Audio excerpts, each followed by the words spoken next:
Sexual assaults unfortunately continue to take place in our city. It doesn't matter where or what time. At around 7:30 a.m. on February 9, 2011, a woman was scraping the ice off her vehicle at her residence in the 900 block of 18th Avenue Northwest. An unknown male came along and walked by her at first, and she got a good look at him because it was somewhat out of the ordinary. She could hear him coming up. And then when she went back to scraping her car, he returned.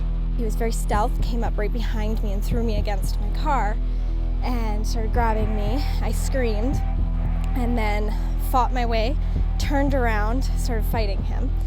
And he pushed me up against my car. My feet were off the ground.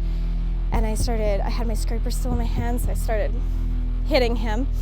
And I think he was struggling. I remember his face was in shock that I was fighting back, and he tried to maneuver and he hit me in the face with his shoulder, and I just started hitting him more.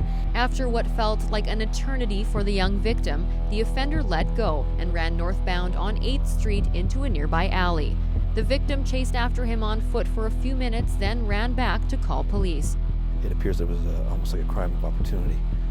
The individual was out, he saw this situation with her by herself, darkness, and he took advantage of the situation and her. I became depressed without even knowing it. I didn't go out with my friends. I wouldn't leave the house. I wouldn't go to a bar because it was just terrifying. There's people I don't know.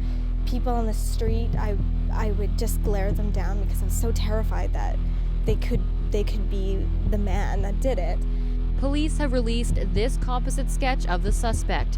He is described as a Caucasian male between 35 to 45 years old, approximately 5'10" and weighing about 200 pounds. At the time of the attack, the offender was wearing a gray hoodie, a black winter jacket, and gray sweatpants. I don't want to see anybody, put in a situation like this, male or female or child or anyone.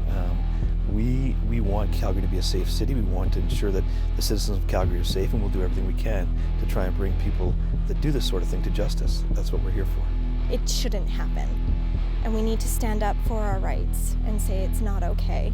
This should not happen. And I want women to know that there is support out there. A composite sketch has been released and investigators are looking for your help. Now, Crime Stoppers could pay a cash award of up to $2,000 for information on this or any unsolved crime, the recovery of stolen property, drugs, or the arrest of any wanted person. Your tips are anonymous and completely confidential. You can talk, type, or text your information in. For Go Calgary, I'm Lisa Wolanski.